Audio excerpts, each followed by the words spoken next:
Perkenalkan, saya Francisco Tapia dari kelas 10-1. Di sini saya akan menjelaskan tentang peninggalan Hindu-Buddha. Hindu dan Buddha menjadi agama resmi beberapa kerajaan terbesar Nusantara. Peninggalan-peninggalan dari kerajaan tersebut telah dilestarikan dan dijadikan tempat wisata bagi masyarakat. Peninggalan yang bercorak Hindu-Buddha umumnya berupa prasasti, candi, kitab, dan arca. Berikut merupakan peninggalan-peninggalan sejarah Hindu-Buddha yang terbesar di berbagai wilayah Indonesia.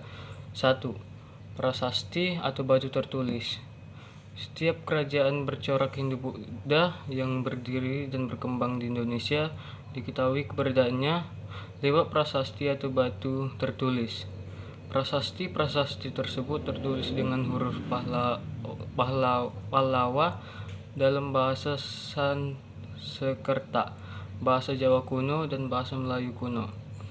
Prasasti merupakan dokumen atau piagam yang tertulis pada batu, tembaga, dan sebagainya.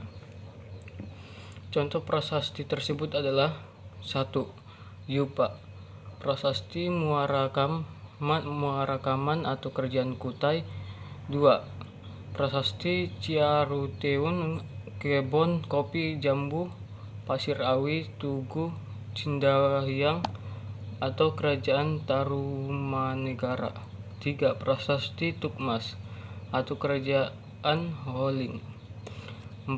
Prasasti Canggal, Mantiasi Wuna Tengah. 3. Sojomerto, Sangkara, Kalasan Klurak atau Kerajaan Mataram kuno. Prasasti huruf Pallawa bahasa Melayu kuno. Contoh prasasti Pallawa bahasa Melayu kuno ialah prasasti Kedukan, Bukit Talang Tuo, Kota Kapur, Karangberahi, Telaga Batu, Kerajaan Sriwijaya. 2. Candi. Di masa lampau, candi berfungsi sebagai tempat pemujaan, penyimpanan abu jenazah raja-raja, serta pendeta-pendeta Hindu dan Buddha. Istilah candi berasal dari salah satu nama untuk Dewi Durga atau Dewi Maut, yaitu Candika. Inilah mengapa candi berfungsi sebagai tempat untuk memuliakan raja yang telah meninggal. Tetapi candi tidak menyimpan mayat atau abu jenazah.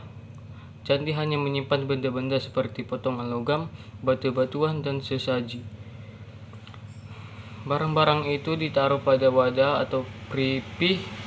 Pripi itulah yang ditanam di dasar candi. Pada agama Hindu, candi berfungsi sebagai makam, sementara bagi agama Buddha, candi memiliki tempat untuk pemujaan dan tidak ada pripi. Di dalam candi Buddha tidak ada arca yang jadi perwujudan dewa.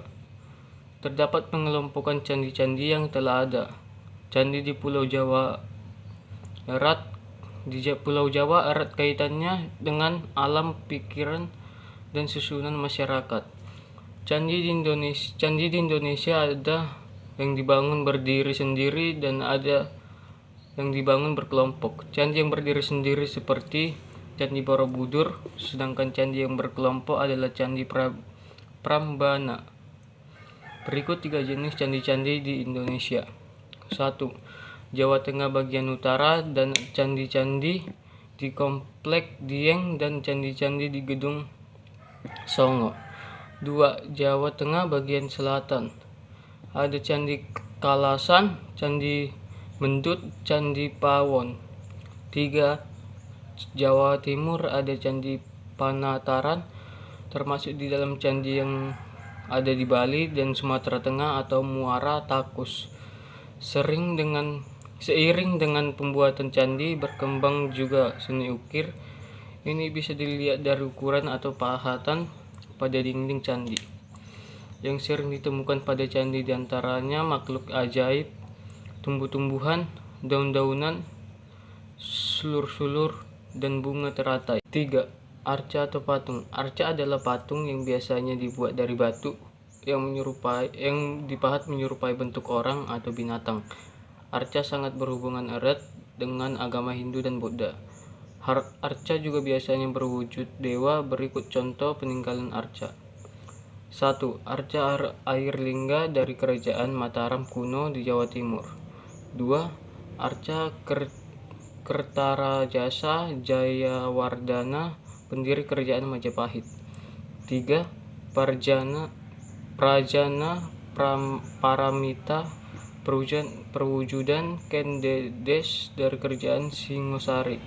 4. Kitab juga merupakan salah satu peninggalan sejarah Hindu-Buddha yang amat penting. Kitab ini membuat tarik atau riwayat kerajaan yang menjadi sumber sejarah yang kita kenal hari ini.